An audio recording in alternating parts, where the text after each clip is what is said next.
Baik. Bismillahirrahmanirrahim.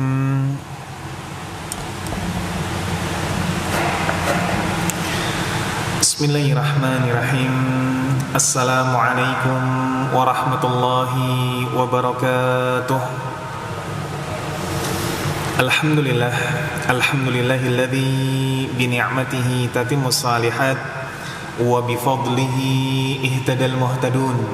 Allahumma salli wa sallim ala habibina wa qudwatina Muhammad sallallahu alaihi wa ala alihi wa sallam wa man ihtada bihadihi wastanna bisunnatihi waqtada biqudwatihi ila yaumiddin, amma ba'd. Alhamdulillah, ikhwatal iman, ahabbakumullah, para jamaah sekalian, saudara-saudariku yang mencintai sunnah dan dicintai oleh Allah Azza wa Jalla. Kembali kita lanjutkan pembahasan dari Al-Fiqhul Muyassar. Namun sebelumnya ana memohon maaf karena keterlambatan. Qadarullah, ada beberapa halangan di jalanan. Baik. Pada pertemuan yang lalu kita telah sampaikan berkaitan dengan keutamaan orang-orang yang dimudahkan oleh Allah untuk menuntut ilmu. Begitu pula kita sampaikan pada pertemuan yang lalu tentang apa itu fikih. Karena bahasan kita fikih, maka kita mulai dengan apa itu fikih, yakni pemahaman. Kita sampaikan pula pada pertemuan yang lalu berkaitan tentang taharah, di mana taharah itu terbagi menjadi dua. Ada taharah ma'nawiyah, ada taharah hissiyah. Taharah ma'nawiyah erat kaitannya dengan hati. Maka seorang muslim yang hatinya bersih dari penyekutukan terhadap Allah, maka tahir secara maknawi, bersih hatinya. Adapun taharah hissiyah erat kaitannya dengan sesuatu yang tampak oleh panca indera. Hissiyah itu maknanya tampak oleh panca indera, bisa dilihat, bisa diraba, bisa dicium. Ini hissiyah. Sehingga seseorang yang dikatakan tahir secara hissiyah berarti bersih badannya. Dari sini kita tahu bahwa ada seseorang yang dia tahir secara maknawi, bersih secara maknawi, hatinya tidak ada kesyirikan. Maka seorang muslim, contohnya ini, seorang muslim dia tahir maknawi walaupun mungkin badannya kotor. Tahir secara maknawi tetapi tidak tahir secara hissi. Sebaliknya mungkin ada orang kafir dia bersih, maka dia tahir secara hissiyah tetapi dia tidak tahir secara maknawi. Karena apa? Hatinya kafir. Karena hatinya menyekutukan Allah. Ini macam taharah. Baik. Adapun berkaitan dengan apa? Berkaitan dengan taharah secara istilah. Taharah secara istilah.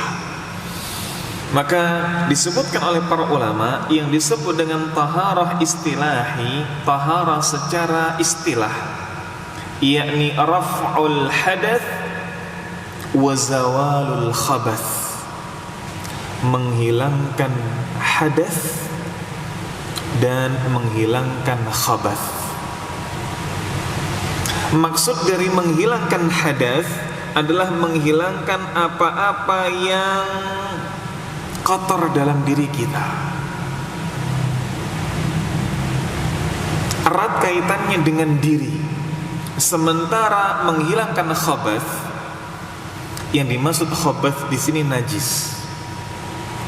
Maka lebih baik diberi keterangan khabath dalam kurung najis, atau langsung menghilangkan najis begitu. Kenapa perlu kita jelaskan ini? Sebagian ulama membedakan antara khabath dengan najis. Khabath sebagian ulama mengartikan kotor, jijik kalau bahasa kita. Ini khabath. Adapun najis, ya memang sesuatu yang dianggap najis oleh syariat. baul, kencing misalkan, ghaid, kotoran, ini najis. Maka tidak semua yang khabath itu najis, tetapi setiap yang najis khabath. Maka kalaupun kemudian menggunakan apa yang disampaikan dalam kitab ini, yakni raf'ul hadath wa zawalul khabath, menghilangkan hadath dan juga menghilangkan khabath, kalau menggunakan kata khabath langsung diberi tanda kurung najis, atau langsung saja tidak perlu ditulis khabathnya, yakni menghilangkan najis. Sehingga taharah itu menghilangkan hadas dan menghilangkan najis. Apa bedanya hadas dengan najis? Hadas itu sesuatu yang melekat di dalam diri. Menjadi hadas karena najis. Contoh, seseorang yang dia buang air kecil, air seninya najis, dirinya hadas. Orang yang buang air besar, kotorannya, ghaidnya najis, dirinya hadas. Orang yang junub, keluar mani, maninya apa? Mani apa mani? Suci, tetapi dirinya hadas. Maka hadas itu yang erat kaitannya dengan diri, beda dengan najisnya. Najisnya itu zatnya. Sementara kita, innamal mu'min la yanjus. Orang mukmin itu tidak najis. Baik. Ini perbedaan antara hadas dengan najis. Dan tadi kita juga sampaikan perbedaan antara khabath dengan najis. Baik. Maka berikutnya kita masuk pada bahasan air apabila tercampur padanya ini sesuatu yang suci. Baik. Di sini sebelum membahas hal tersebut, kita akan bahas dulu tentang air yang bisa digunakan untuk bersuci dulu. Sebab kalau kita bicara air yang tercampur dengan benda suci, kita perlu paham dulu airnya ini yang suci, air yang bagaimana. Air yang suci kita sampaikan pada pertemuan yang lalu, ada kaidah yang disebutkan oleh para ulama. Dalam matan Abi Syuja dijelaskan, yakni segala sesuatu yang nazala minas sama, turun dari langit, au naba'a minal ard, keluar dari bumi, maka ini suci. Para ulama menyebutkan ada 7. Yang nazala minas sama, turun dari langit, ada 3. Yang keluar dari bumi, naba'a minal ard, ada 4. Apa yang turun dari langit? Ada 3. Yang pertama air hujan, lalu ada air salju, lalu ada air embun. Maka berwudu dengan apa? Dengan air hujan, atau wudu dengan air salju, atau dengan embun kalau memungkinkan, maka sah.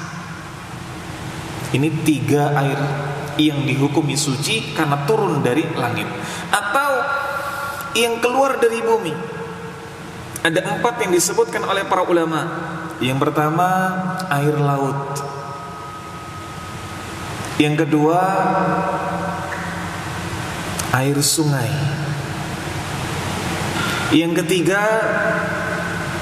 mata air, yang keempat air sumur. Air laut, air sungai, mata air, air sumur. Maka 7 ini secara hukum asal suci. Baik.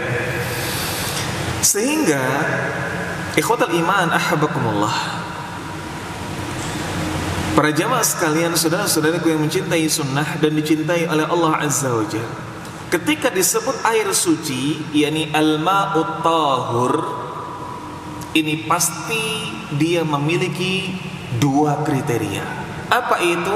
Tahir li dzatihi, dia secara zat itu suci, atau mutahhir li ghairihi, mensucikan yang lain. Jadi 7 jenis air yang tadi kita sampaikan dikatakan al-ma'ut tahur, dikatakan air suci karena dia memenuhi dua kriteria. Tahir li dzatihi, dia suci secara zatnya. Air laut ya zatnya suci, air salju ya zatnya suci. Atau mutahhir li ghairihi, mensucikan yang lain. Karena nanti kita akan dapati ada yang suci tetapi tidak mensucikan. Air apa? Air mata air suci, betul? Suci. Tetapi menjadi tidak mensucikan ketika dicampur dengan Nescafe, dengan apa? Kapal api misalkan. Nah, ini bukan sponsor tadi ya. Baik. Ini secara zatnya suci, tetapi dia tidak mutahhir li ghairihi, tidak bisa mensucikan. Baik.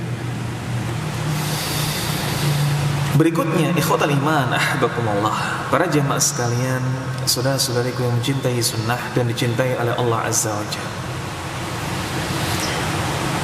Maka ketika kemudian air tersebut tercampur dengan benda suci, ada perincian.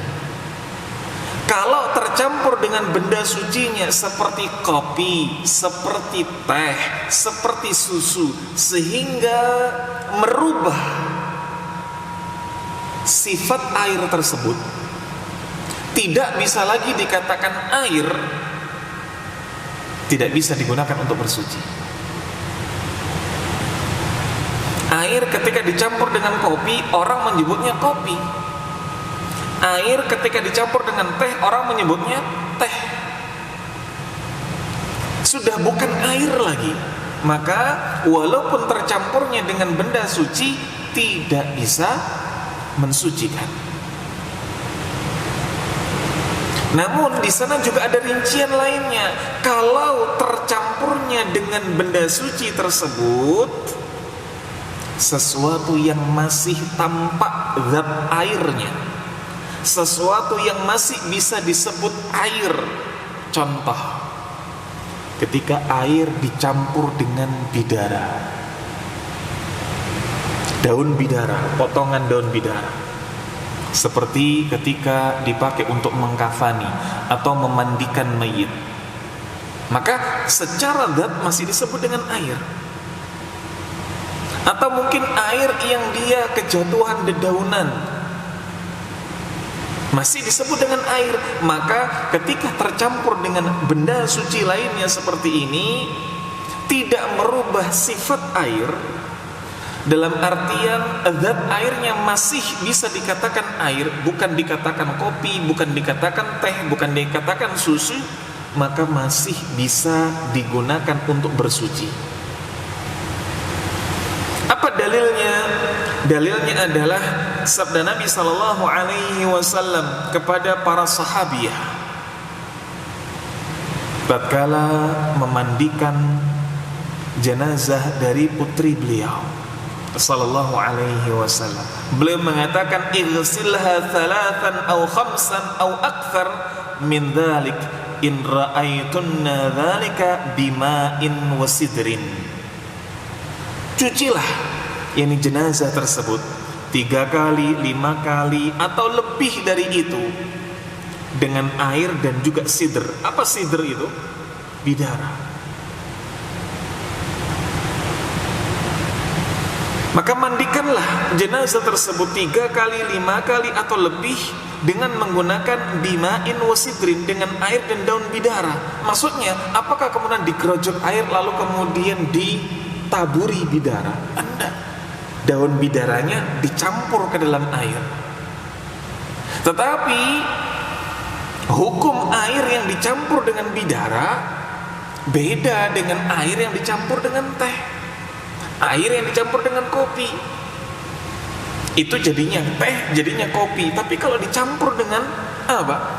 Bidara, warnanya tidak berubah, masih bisa secara zat disebut air. Maka air yang tercampur dengan benda suci seperti ini tidak merubah jenis air, bisa digunakan untuk bersuci, bisa digunakan untuk bersuci. Baik. Itu kalau air yang tercampur dengan benda suci. Bagaimana kalau air yang tercampur dengan benda najis? Kalau air tercampur dengan benda najis, baik, maka di sini perlu diperhatikan tentang dua hal. Apa itu? Satu, volume air. Dua, sifat air.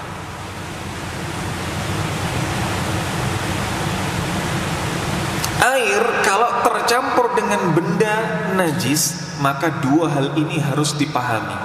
Volume air, sifat air. Volume air dulu.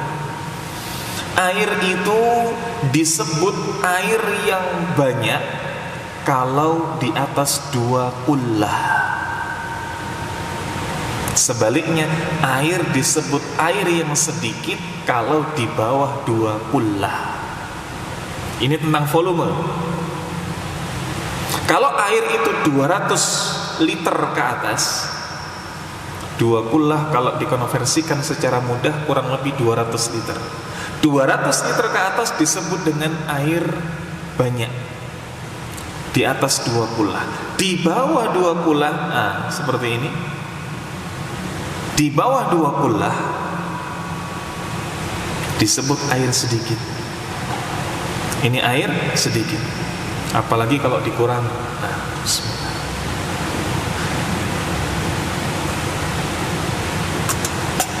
Baik. Maka ini tentang volume. Berikutnya tentang sifat. Sifat air ini berkaitan dengan 3 hal. Aroma, warna, rasa. Aroma, warna, rasa. Nah, setelah kita paham tentang volume dan sifat, baru kita akan mudah memahami bagaimana hukum air yang tercampur najis. Air ketika tercampur najis di atas 2 kullah. Di atas 2 kullah tadi air banyak apa sedikit? Banyak. Air yang tercampur najis di atas 2 kullah alias air banyak, maka dilihat sifatnya. Idza taghayyara ahaduhuma au ahaduhum, kalau berubah salah satu dari 3 sifatnya tadi, najis. Air dalam bak mandi, insya Allah di atas 200 liter, tercampur najis, ketetesan, kecipratan, dan lain sebagainya. Kok berubah salah satu dari 3 sifatnya? Berubah aromanya, berubah warnanya, atau berubah rasanya, maka najis. Tapi kalau tidak berubah salah satu dari 3 sifat tadi, maka tidak najis. Semisal ketika ada gentong yang besar, lalu kok ketetesan sama apa? Ketetesan sama pipis anak kita, cucu kita, misal perempuan, bayi perempuan, maka ketetesan 1 tetes saja kira-kira berubah tidak warna, rasa, dan bau? Enggak. Maka silakan air dalam gentong tadi dipakai untuk suci, dipakai untuk wudu, dipakai untuk mandi, fadhal, tidak ada masalah. Ketika di atas 200 liter. Dan sebaliknya, kalau air suci tadi tercampur dengan benda najis di bawah 200 liter, berarti air sedikit. Di bawah 200 liter maka tidak perlu dilihat tentang 3 sifatnya, otomatis najis. Otomatis najis. Air ini misalkan kok ketetesan dengan apa? Air najis. Maka apa? Yang pertama pasti najis. Yang kedua apa? Apa kira-kira? Yang kedua pasti tidak mungkin anak minum. Nah, ambiar kalau diminum nanti. Baik. Ini berkaitan dengan air. Baik. Bagaimana taharah? Yakni menghilangkan hadas dan najis. Hadas yang melekat pada badan, najis itu zatnya. Lalu air suci itu sendiri, apa-apa yang turun dari langit, apa-apa yang keluar dari bumi.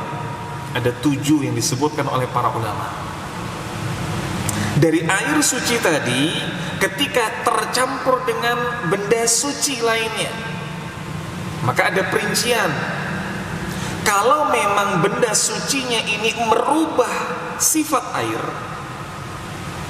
dicampur teh, warna jelas berubah, aroma jelas berubah. Lalu apa lagi? Sifatnya berubah, maka yang demikian ini tidak bisa mensucikan. Tapi kalau air kecampur benda suci, tidak merubah dari zatnya, tidak merubah dari sifatnya, seperti dicampur bidara, maka tetap bisa mensucikan. Baik. Ikhwatal iman, ahbakumullah, para jamaah sekalian, saudara-saudariku yang mencintai sunnah dan dicintai oleh Allah Azza wa Jalla. Berikutnya kita masuk pada bahasan, yakni al-ma'ul musta'mal, air musta'mal, air bekas pakai. Banyak di antara kita yang mengartikan air musta'mal ini air bekas pakai. Apakah ini tepat? Baik.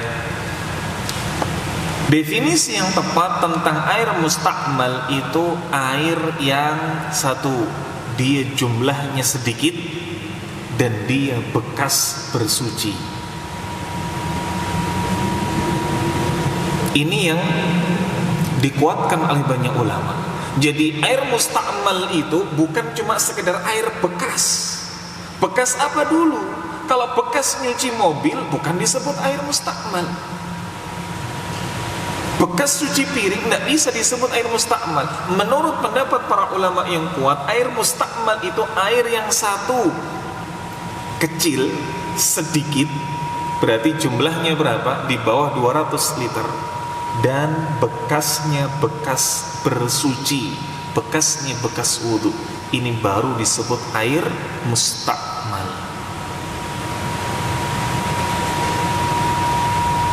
Baik. Dan di sini dirinci lagi. Air musta'mal itu air yang tatkala dia bekas dipakai untuk berwudu, volumenya juga tidak banyak, dan dia sifatnya tidak berubah.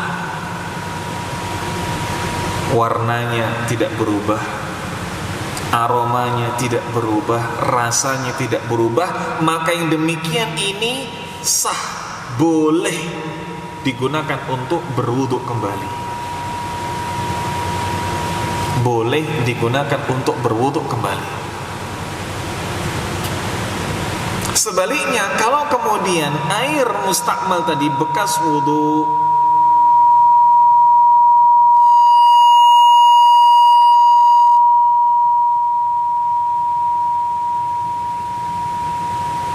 baik, bekas wudu jumlahnya sedikit tapi berubah rasa, warna dan aromanya. Misal dipakai wudu, orang yang wudu tadi kok kemudian memang kotor semua.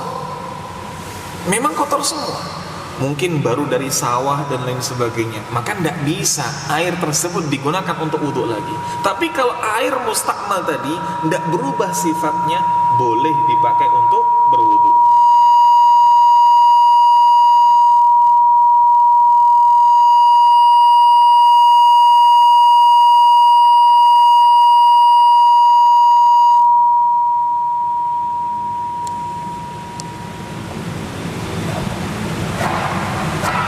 Baik.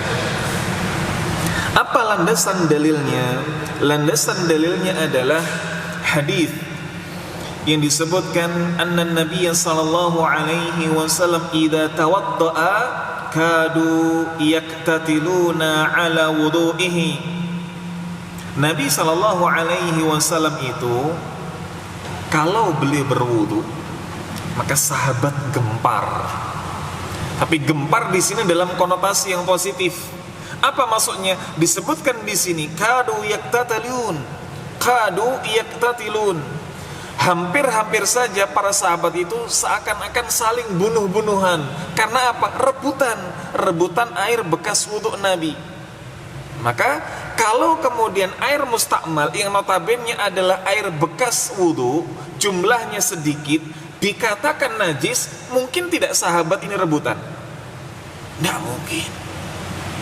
Kalau air mustakmal ini, air bekas wudhu yang jumlahnya sedikit, di bawah 200 liter, najis, mungkin tidak sahabat ini rebutan sampai-sampai dikatakan kadu yaktatilun, sampai-sampai mereka hampir bunuh-bunuhan saking rebutannya. Mungkin tidak. Tidak mungkin. Karena sahabat memperebutkan dan Nabi membolehkan, berarti dihukumi air mustakmal ini suci. Air mustakmal ini suci. Nah, muncul pertanyaan, apakah kemudian air mustakmal itu suci secara umum? Maksudnya, baik itu air bekas wudhu laki-laki ataupun air bekas wudhu perempuan. Disinilah ada silang pendapat di kalangan para ulama. Dan pendapat yang paling kuat insya Allah bahwa air mustakmal, air bekas wudhu, kalau itu bekas wudhunya perempuan tidak boleh. Kalau bekas wudhunya laki-laki, fadal, tidak ada masalah. Tapi bekas wudhunya perempuan tidak boleh, tidak parah. Nah, ketidakbolehan ini pun juga ada silang pendapat di kalangan para ulama. Apakah haram, apakah makruh? Dan wallahu a'lam bishawab, pendapat yang kuat insyaallah makruh. Namun tetap saja, walaupun makruh hendaknya dihindari. Walaupun makruh hendaknya dihindari. Baik.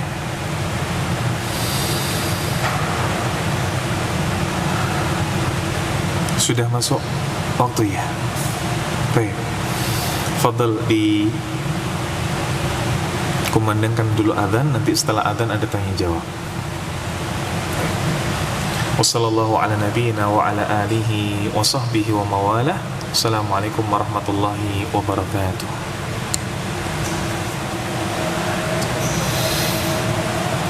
Nah,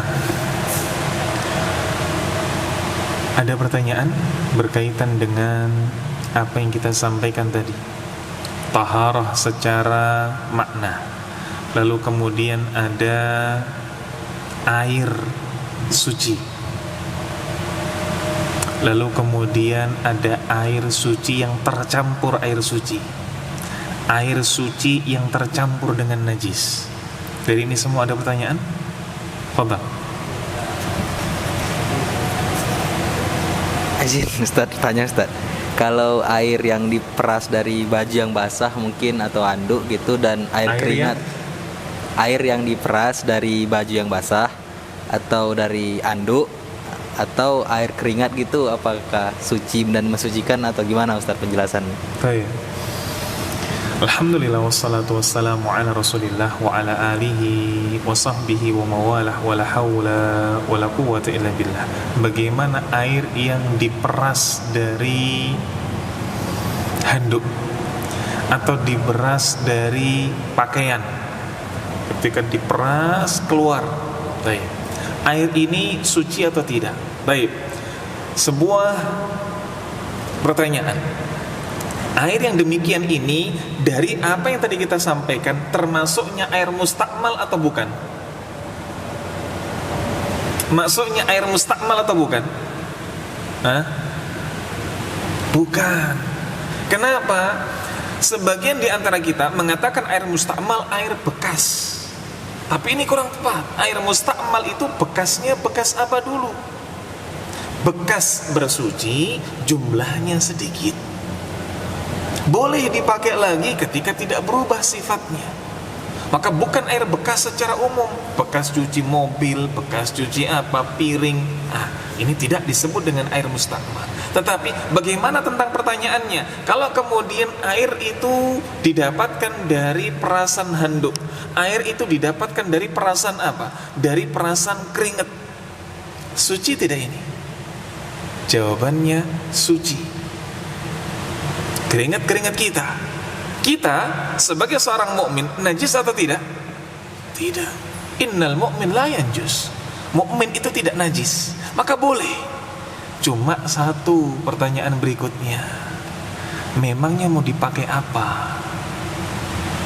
Kalau mau dipakai apa? Wedang apa yokolu gitu.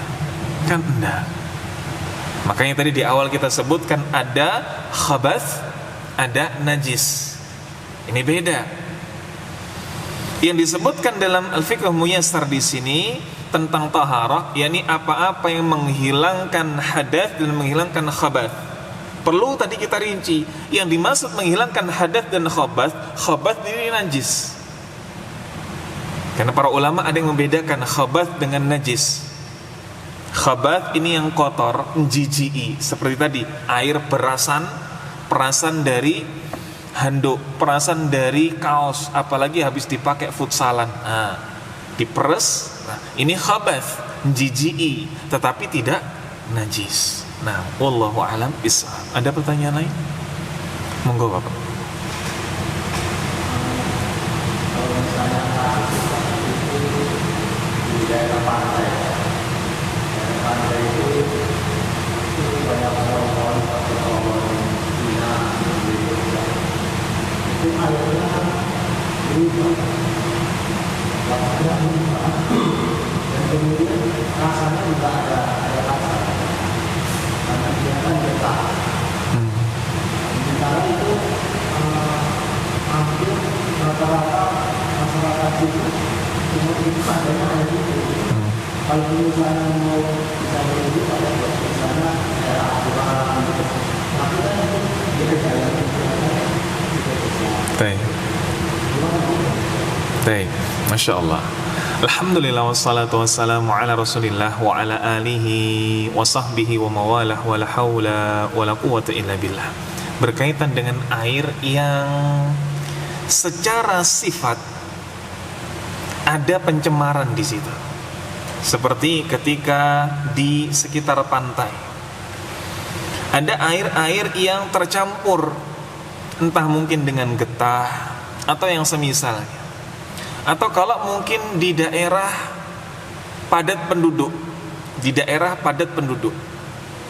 yakni air sumurnya tidak sejernih biasanya.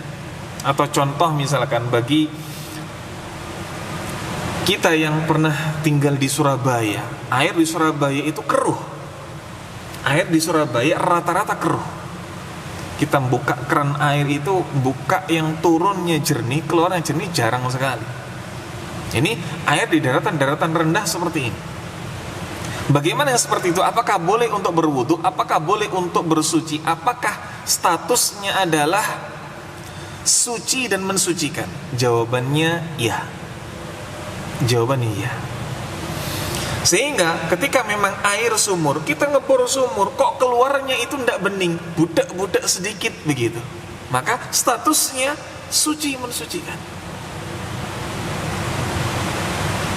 Air di sekitar pantai misalkan agak-agak peliket-peliket bagaimana gitu, suci mensucikan.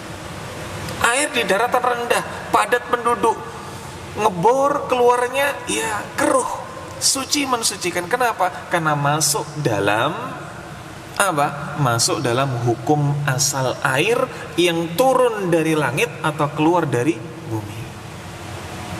Masuk dari hukum asal air yang turun dari langit atau keluar dari bumi. Dan kita dapati secara zahir memang tidak tercampur dengan hal-hal najis. Lain cerita kalau kemudian ngebor sumur sebelahnya septic tank. Secara makul, secara logika, ini keruhnya pasti ada unsur-unsur septi dan si tank tadi. Tapi kalau kemudian kita mompa, kita ngebor dimanapun itu airnya demikian, maka ini sudah aslinya demikian. Maka yang demikian tidak ada masalah. Nah, wallahu alam bissawab. Nah, ada pertanyaan lain? Fadhil Pak.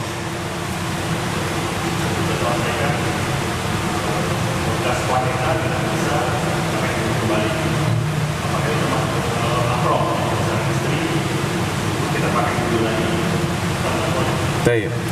Alhamdulillah wassalatu wassalamu ala Rasulillah wa ala alihi wa sahbihi wa mawalah wa la haula wa la quwwata illa billah. Bagaimana yang tadi kita sebut dengan air mustakmal, air bekas wudu. Ini secara hukum asal boleh dipakai kembali asalkan tidak berubah sifatnya bagi lelaki.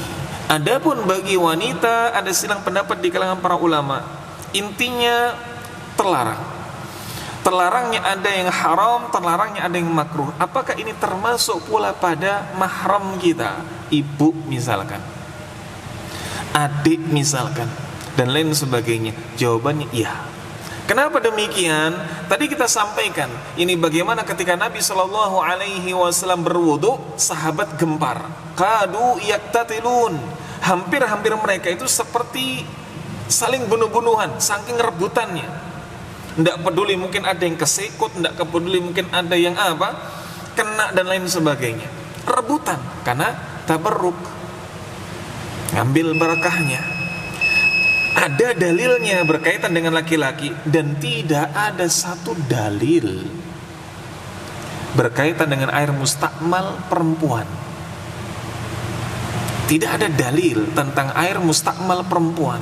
Bagaimana Nabi SAW memakai bekas bekas wudhu dari istri-istri beliau, atau para sahabat berwudhu dengan bekas istri-istrinya. Tidak ada. Yang ada itu ketika kemudian minum di gelas, diminum istri, kemudian diminum sama suaminya. Aisyah minum dalam kondisi haid, lalu Rasulullah SAW minum di bekas air yang sama, bahkan di tempat yang sama ketika Aisyah radhiyallahu anha menempelkan bibirnya. Maka ini boleh, tapi statusnya ini bukan air mustakmal. Sehingga kalau air mustakmal dan itu perempuan, bekas wuduknya perempuan dihindari. Bagaimana? Imma makruh, imma haram. Intinya keduanya dihindari. Wallahu a'lam bishawab. Karena ketiadaan dalil. Nah, ini mungkin yang bisa kita sampaikan. Atas banyak sekali kurangnya dan sedikit lebihnya ana mohon maaf. Wassallallahu ala nabiyyina wa ala alihi wa sahbihi wa mawalah. Akhiru kalam wa akhiru da'wana anil hamdulillahi rabbil alamin. Thumma assalamu alaikum warahmatullahi wabarakatuh.